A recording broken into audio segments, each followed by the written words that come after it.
Dans cette shot-là, je montre un peu là, les éveils, les choses comme ça que j'ai à propos de Final Draft en apprenant à écrire un script, probablement un scénario en français.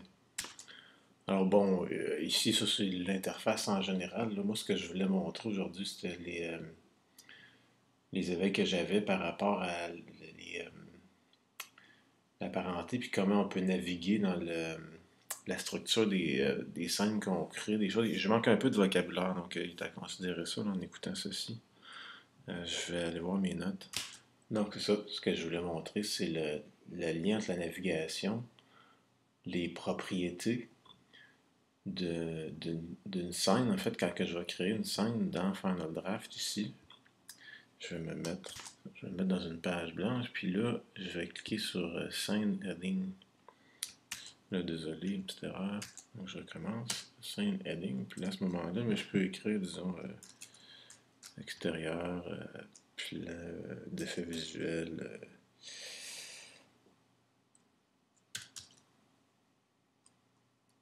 Peu importe. Là. Attends, je vais en utiliser un qui est déjà fait. Là. Puis je vais marquer 2. C'est le plan 2.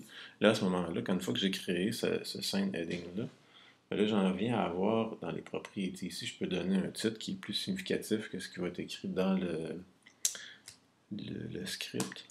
Puis donner une description. Ce qui va être le fun à ce moment-là, c'est que dans les plans en bas, on voit ici que la séquence 9 s'est rajoutée, fait que je vais être capable de naviguer dans mes différents plans comme ça. Puis je vais être capable de... Ce que je voulais montrer finalement dans ça ici, c'est à un moment donné, quand on veut développer le scénario, euh, le- on n'est pas sûr là, de toutes les scènes qu'il va y avoir dans le plan. C'est ça, je manque de vocabulaire parce qu'en fait, je l'expliquais par rapport à une parenté, qu'à un moment donné, ça c'est le parent. Ensuite de ça, les enfants, là, c'est les shots qu'on va tourner. Fait que, dans un certain sens, quand que je me retrouve sur une autre ligne, là, si je m'en viens ici, ben là, je peux faire shot, puis là, je peux décrire, mettons, je peux dire, la tombée en parachute, là. Fait que ça va être un plan pendant qu'il tombe. Là, après ça, si je dis, euh, j'imagine des actions, je pourrais dire, ça passe telle affaire, là. Ensuite de ça, si je retourne à shot, là, un instant. Alors, je retourne à ma shot ici. Mais là, je marque, mettons, ouverture, parachute. Mais là, je me trouve à définir les shots. Fait que vous voyez, ça ne se rajoute pas dans le navigateur, mais ça reste toute la tombée en parachute, finalement. En réalité, ce ne sera pas nommé comme il faut. Là. Ici, je pourrais marquer tombée.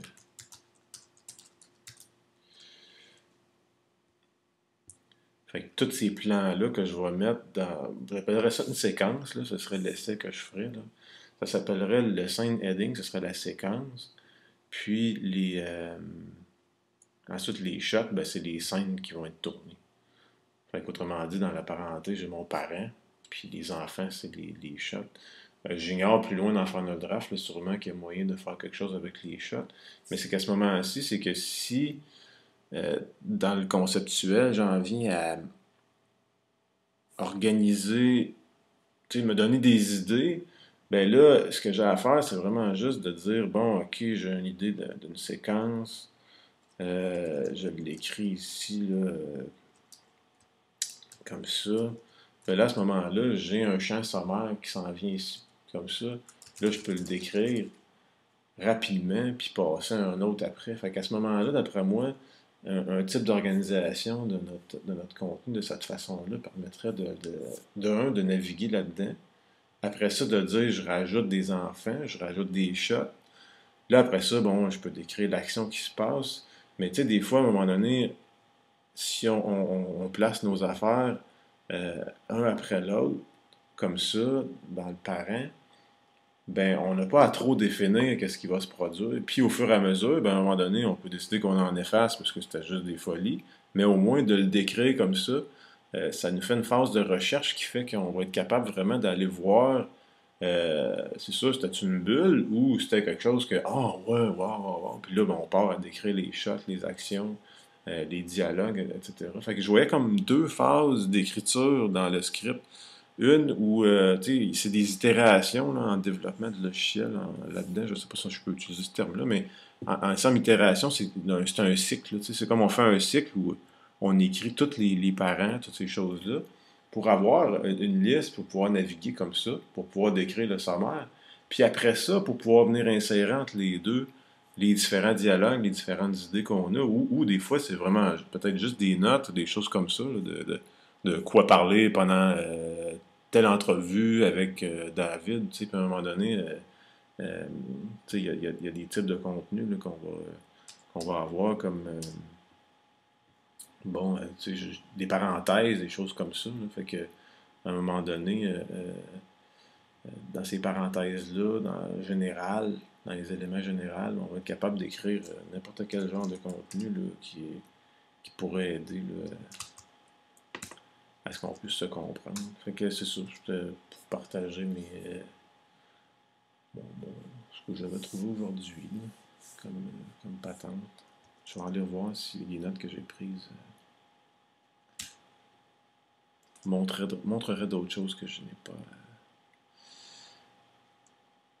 dit pour l'instant. Non, alors c'est tout pour faire notre draft pour aujourd'hui.